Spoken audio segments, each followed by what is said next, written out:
नमस्कार। ग्रहों की गोचरीय स्थिति पर रेगुलर वीडियो पाने के लिए साप्ताहिक राशिफल, मासिक राशिफल, त्रैमासिक राशिफल और ग्रहों के बाकी गोचर पर भी रेगुलर अपडेट्स पाने के लिए, जिसके हिसाब से आप अपने जीवन में थोड़ी गाइडेंस प्राप्त कर सकें, इसके लिए मेरे चैनल को अवश्य सब्सक्राइब करें। जिन लोगों ने सब्सक्राइब कर रखा है वो ऑल ये जो नोटिफिकेशन सेटिंग होती है इसको क्लिक करें, क्योंकि कभी कभी कुछ लोग बोलते हैं उनको नोटिफिकेशन नहीं मिलती। आशा करता हूँ चैनल को सब्सक्राइब करेंगे और रेगुलर वीडियोस अवश्य आप देखेंगे। नमस्कार। ओम गणेशाय नमः। ओम नमः शिवाय। मैं निखिल ज्योतिष आचार्य आप सभी का मेरे चैनल पर पुनः स्वागत करता हूँ। आशा करता हूँ कि आप सभी स्वस्थ होंगे। महादेव की कृपा आप सभी पर सदैव बनी रहे। ये वीडियो मीन यानी कि पाइसेस के लिए बहुत विशेष है, क्योंकि वीडियो है 15 दिसंबर से 21 दिसंबर 2025 के साप्ताहिक राशिफल के बारे में। कैसा रहेगा आने वाला सप्ताह मीन के लिए, पाइसेस के लिए। जो मेरा साप्ताहिक राशिफल होता है वो प्रमुखतः चंद्रमा और उनकी गति पे आधारित होता है। चंद्रमा एक बहुत विशेष ग्रह है, उनकी विशेषताएं बहुत हैं, लेकिन जब हम साप्ताहिक राशिफल के संदर्भ में बात करें तो पहला तो उनकी तेज गति, फिर उनका मन का कारक होना, और फिर उनकी एक क्वालिटी कि वह जिस भी भाव, राशि, ग्रह आदि के साथ संबंध संपर्क बनाते हैं उनको बहुत एक्टिवेट कर देते हैं। चंद्रमा के इस गोचर के कारण हमारे मन, मस्तिष्क, विचार, स्वभाव, सोचने के तौर तरीके, दृष्टिकोण, हर चीज पर बहुत डायरेक्ट इम्पैक्ट पड़ता है। इसलिए इस गोचर को समझना साप्ताहिक राशिफल के माध्यम से बहुत अनिवार्य हो जाता है। इस अंधकारमय जीवन में, अनिश्चिततापूर्ण जीवन में ज्योतिष एक मात्र विद्या है जो हमें सहारा देती है, थोड़ा गाइड करके। भले ही ये राशिफल एक बहुत सामान्य आधार पर दिए जाए, लेकिन एक जनरल गाइडेंस के लिए बहुत उपयोगी होते हैं। यदि आपकी लग्न राशि या चंद्र राशि मीन है, दोनों ही गाइडेंस के लिए इस राशिफल को देख सकते हैं। जहां से सूट और रिलेट ज़्यादा करता है आपको, वहां से इसको देखिए। व्यक्तिगत तौर पे मेरा मानना है लग्न से देखेंगे तो अच्छा है। इन केस नहीं पता है आपको अपनी लग्न राशि, तो आप अपनी चंद्र राशि से भी इसको देख सकते हैं। शुरू करते हैं अत्यंत महत्वपूर्ण राशिफल का। चंद्रमा आपके अष्टम भाव में होंगे, ऑलरेडी 14 दिसंबर की शाम को आ चुके होंगे, और 17 दिसंबर सुबह के 11 बजे तक यहीं पर रहेंगे। चंद्रमा का अष्टम भाव में होना कोई बहुत अच्छा नहीं माना जाता। हाँ, पंचम के स्वामी है, अष्टम में आते हैं तो व्यक्ति की सोच थोड़ी सी अलग प्रकार से जा सकती है, मतलब कि अनकन्वेंशनल आइडियाज, रिसर्च, इनके लिए अच्छा होता है। लेकिन क्योंकि चंद्रमा मन के कारक है तो एकाग्रता की थोड़ी कमी रहती है, चीज़ों पर मानसिक नियंत्रण कम रहता है। साधनाओं के लिए बहुत अच्छा टाइम है, लेकिन मानसिक अगर आप साधना वगैरह नहीं करते हैं, उन लोगों के लिए जो ठीक है, जो साधना करता है उनके लिए कभी कभी चंद्रमा का गोचर उतना हानिकारक नहीं होता। जो नहीं करता उनके लिए चंद्रमा अष्टम आदि में जब जाते हैं तो बहुत मानसिक रूप से विघ्न उत्पन्न करते हैं। यहाँ पे एक अच्छी चीज़ यह है कि 12वें घर से राहु देख रहे हैं। 12वां घर विदेश, राहु विदेश, तो विदेश संबंधित कार्यों में पूर्णता मिलेगी। और गुरु भी देख रहे हैं जो लग्नेश है और कर्मेश भी है, तो कई कार्यों को लेकर जो एक प्लानिंग में कमी आ रही थी, क्लैरिटी में कमी आ रही थी, वो कमी दूर हो पाएगी। अच्छा है। लेकिन चंद्रमा ऑलरेडी अष्टम में है और 2 वक्री ग्रहों का प्रभाव है। राहु सदैव वक्री होते हैं, गुरु इस समय वक्री है, तो अष्टम वक्री ग्रह ये मानसिक चिंताएं बढ़ाने वाला योग है। आप देखेंगे कि छोटी छोटी चिंताएं आपको ना बहुत तंग करेंगी। ये हो गया, वो हो गया, ये हो जाएगा, वो हो जाएगा, हाइपोथेटिकल सिचुएशंस क्रिएट करेंगे। तो इन चीज़ों से थोड़ा बच के अगर रह सकते हैं तो आपके लिए अच्छा है। धन आदि के लिए अच्छा टाइम है। लक्ष्मी स्थान का स्वामी अष्टम में, धन कमाने के रास्ते भी खुलते हैं। यहाँ से धन स्थान को भी देखेंगे, अचानक धन की प्राप्ति भी होती है। लेकिन वाणी पर नियंत्रण, मानसिक चीज़ों पर नियंत्रण, सोच पर नियंत्रण, भावों पे, भावनाओं पर नियंत्रण बहुत अनिवार्य रहेगा। मैं यही सजेस्ट करूँगा कि अगर आप नहीं पूजा पाठ करते, साधना करते, थोड़ा बहुत शुरू कीजिएगा इस हफ्ते के शुरुआत से एटलीस्ट, ताकि यह अनिश्चितता वाला समय निकल जाए।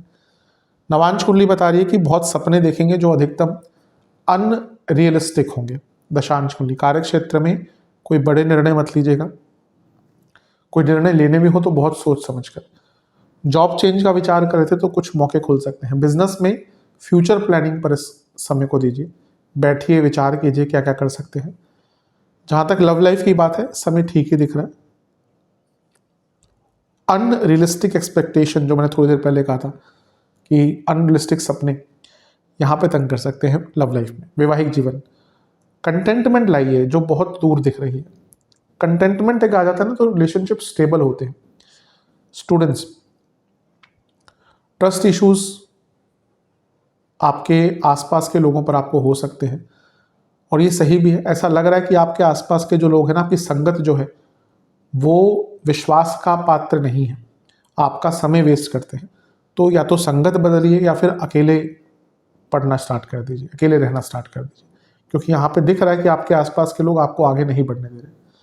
सेहत की जहाँ तक बात है, इन्फेक्शंस, ब्लड डिसऑर्डर्स, लिवर से संबंधित प्रॉब्लम अगर है तो तंग करेगी। सर्वाष्टक में आपका लग्न ही बली है। प्लानिंग करिए, सोचिए, रिसर्च कीजिए, अभी इम्प्लीमेंट मत कीजिएगा इस सब में। 17 दिसंबर सुबह के 11 बजे चंद्रमा आ जाएंगे आपके नवम भाव में, भाग्य स्थान में, और 19 दिसंबर रात के 11 तक यहीं पर रहेंगे। इससे एक दिन पहले यानी कि 16 तारीख को सूर्य का गोचर हो जाएगा और वो 10वें घर में आ जाएंगे, तो चंद्रमा पर प्रभाव नहीं होगा सूर्य का, एटलीस्ट इस टाइम के लिए। आगे तो हो गई। चंद्रमा का नवम भाव में आना बहुत अच्छा होता है। लक्ष्मी त्रिकोण के स्वामी है, या लक्ष्मी स्थान के स्वामी है, त्रिकोण के स्वामी है, त्रिकोण में आ रहे हैं। त्रिकोण का स्वामी त्रिकोण में राजयोग, त्रिकोण का स्वामी 2 केंद्र के स्वामियों के साथ बैठा है। तो ये समय बहुत अच्छा है, भाग्यकारी समय है। भाग्य का साथ मिलेगा, बिजनेस में बहुत आगे बढ़ पाएंगे। कोई प्रॉपर्टी संबंधित कार्य अटक रहे थे वो पूर्ण हो पाएंगे। कोई प्रॉपर्टी खरीदना चाह रहे हैं उसके संबंधित योग बन रहे हैं। और क्योंकि शुक्र भी है जो उपचय भाव के स्वामी हैं, तो गतिमान समय रहेगा। ये सारे ग्रह तीसरे घर को देखेंगे तो अपने ऊपर विश्वास बढ़ेगा। जो अनिश्चितता हफ्ते के शुरुआती भाग में चंद्रमा के अष्टम में होने के कारण आई थी, वो अनिश्चितता कम होगी और एक प्रकार से एक सकारात्मकता की अनुभूति होगी। भाग्य जैसे मैंने कहा बढ़ेगा। बस ध्यान क्या देना है कि चंद्रमा नीच के हैं और अष्टमेश शुक्र के साथ बैठे हैं, तो बहुत इम्पल्सिव हो सकते हैं, बहुत ज़्यादा ओवर प्लानिंग कर सकते हैं। और यहाँ पे बुध के साथ भी हैं, जो चंद्रमा के साथ जब भी होते हैं तो कन्फ्यूजन होती है। बुध बाधकेश है, इसलिए छोटे छोटे काम तो अटकते रहेंगे। और गुरु से छठे में है तो शकट योग भी बन रहा है। तो चीज़ें आपके प्लानिंग के हिसाब से, टाइमिंग के हिसाब से नहीं चलेगी। मतलब कि आपने सोचा होगा कि ये काम मैं 3 घंटे में कर लूँगा, तो उसको 6 घंटे लग जाएंगे। इसीलिए टाइम मैनेजमेंट पर बहुत ज़्यादा आपको ध्यान देने की आवश्यकता है। घर के बड़ों से बहुत आराम से बात करें, बॉसेस से बहुत आराम से बात करें, और जहाँ पे लगे कि नहीं बोलना वहाँ पे मत बोलिए। यानी कि अगर चुप रहेंगे अधिकतम जगहों पर, लेस कम्युनिकेट करेंगे तो अच्छा रहेगा। नवांश कुंडली बता रही है कि टाइम मैनेजमेंट, जैसे अभी मैंने कहा शकट योग, टाइम मैनेजमेंट इंपॉर्टेंट है। दशांश कुंडली, कार्य क्षेत्र में सब अच्छा है, बस बॉसेस की जो मैंने प्रॉब्लम कही उसका ध्यान दीजिए। कोई नया काम शायद आपको मिल सकता है, एक्सेप्ट कर लीजिएगा। बिजनेस, एक पॉजिटिविटी दिख रही है, कुछ ऐसी चीज जो अटक रही थी, नहीं कर पा रहे थे, कर पाएंगे। लव लाइफ, डिसएग्रीमेंट्स बहुत हो सकते हैं, कोई बात नहीं, होता है, बस उसको बहुत बड़ी लड़ाई की तरफ मत जाने दीजिएगा। वैवाहिक जीवन, अपनी लाइफ पार्टनर को ना अपना पार्टनर मानिए, अपना फ्रेंड मानिए। इसकी आवश्यकता बहुत दिख रही है और इसकी कमी भी बहुत दिख रही है। स्टूडेंट्स, आपको और डीप जाना पड़ेगा अपने सब्जेक्ट्स में। अभी ऊपरी ऊपरी तौर पर आपकी तैयारी है, आपको लगता है आगे आगे आगे, नहीं, रिवीजन पर टाइम दीजिए, असेसमेंट पर टाइम दीजिए। सेहत, नसों की प्रॉब्लम, हार्मोनल प्रॉब्लम, जोड़ों का दर्द, इन्फ्लामेशन। सर्वाष्टक में आपका लाभ स्थान बली है, लाभ मिलेगा। हफ्ते के मध्य भाग में अचानक से जो लाभ रुक गए थे, जो मौके नहीं बन रहे थे ना, वो मौके दोबारा बनेंगे। 19 दिसंबर रात के 11 बजे चंद्रमा आ जाएंगे आपके 10वें घर में, यानी कि धनु में, और सप्ताह के अंत तक यहीं पर रहेंगे। इसके एक दिन बाद, जैसे चंद्रमा रात को आए 19 तारीख को, 20 को शुक्र भी यहीं पे आ जाएंगे, तो शुक्र का प्रभाव रहेगा चंद्रमा पर, तो उनको भी मैं अंकित कर देता हूँ। चंद्रमा का 10वें घर में आना अच्छा होता है। फिर से त्रिकोण का स्वामी, केंद्र में तो राजयोग, और यहाँ पे चंद्र मंगल योग बन रहा है जो बहुत शुभ है। मंगल, जैसे मैं हर बार कहता हूँ कि मीन के लिए एक प्रकार के योग कारक ग्रह ही उनको मान सकते हैं, भले ही अंकित नहीं है शास्त्रों में। यहाँ पे शुक्र के साथ भी हैं। जो लोग जॉब चेंज करने का विचार कर रहे थे, बहुत अच्छा टाइम है।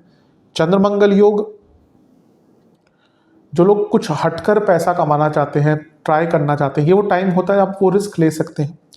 मंगल भाग्येश हैं, धनेश हैं, चंद्रमा त्रिकोण के स्वामी, 2 त्रिकोण के स्वामी साथ में। करियर में कुछ लोगों के प्रमोशंस हो सकते हैं।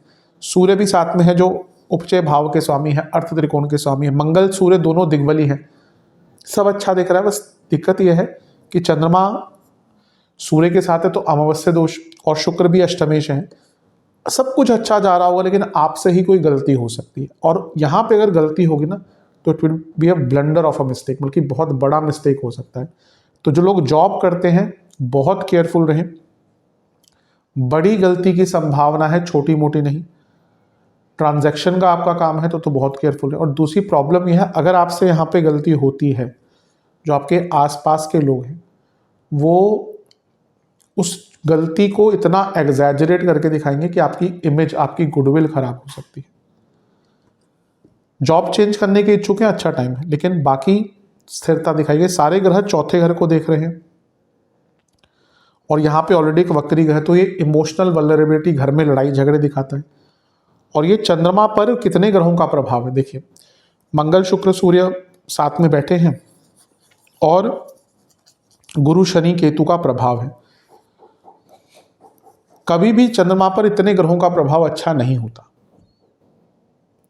वो व्यक्ति हमेशा मानसिक उलझनों में उलझा होता है। आप अपनी कुंडली उठा के देख लीजिए, आसपास कोई व्यक्ति है, अगर थोड़ा सा लोग थोड़ा सा स्टडी करते हैं, सीखना चाहते हैं, कभी भी देखिए किसी व्यक्ति के चंद्रमा बहुत ग्रहों के प्रभाव में है ना, मानसिक अस्थिरता जीवन पर्यंत रहेगी। तो ये वो समय है जब आपको मानसिक रूप से बहुत स्थिर रहना है, पुरानी बातों में नहीं जाना। ईगो क्लैशेस बहुत हो सकते हैं, घर में पैसों के लेकर झगड़े हो सकते हैं, तो इन सब चीज़ों पर भाई बहनों से झगड़े हो सकते हैं। और क्योंकि मंगल सूर्य साथ में, तो आप बहुत अथॉरिटेटिव होने की कोशिश करेंगे, उसके कारण दिक्कतें और बढ़ सकती हैं। नवांश कुंडली बता रही है कि समय बहुत अच्छा है, बस एकाग्रता अगर आपने कायम कर ली तो। दशांश कुंडली, कार्य क्षेत्र में बहुत जेंटली लोगों से बातचीत कीजिएगा। जहाँ तक बिजनेस की बात है, सब अच्छा है। एक ही दिक्कत है कि आप अपने कंफर्ट जोन से नहीं निकल पा रहे, वो नहीं कर पाएंगे तो वहीं पर रह जाएंगे जहाँ पे हैं। लव लाइफ, कुछ अलग कीजिए, कुछ नया कीजिए। बोरिंगनेस दिख रही है। वैवाहिक जीवन, सेम चीज़ कहूँगा, कुछ अलग कीजिए, कुछ नया कीजिए। स्टूडेंट्स, आप सपोर्ट ढूंढिए। मैंने हफ्ते के शुरुआत में कहा था संगत बदलिए। अगर एक बच्चा, एक स्टूडेंट एक अच्छे एटमॉस्फेयर में रहता है, वो घर हो या आपके को स्टूडेंट्स हो, ग्रुप स्टडीज़ की बात हो, तो संभावना बढ़ जाती है। आसपास अपने एक सपोर्ट सिस्टम बनाइए, जिसकी अभी कमी दिख रही है।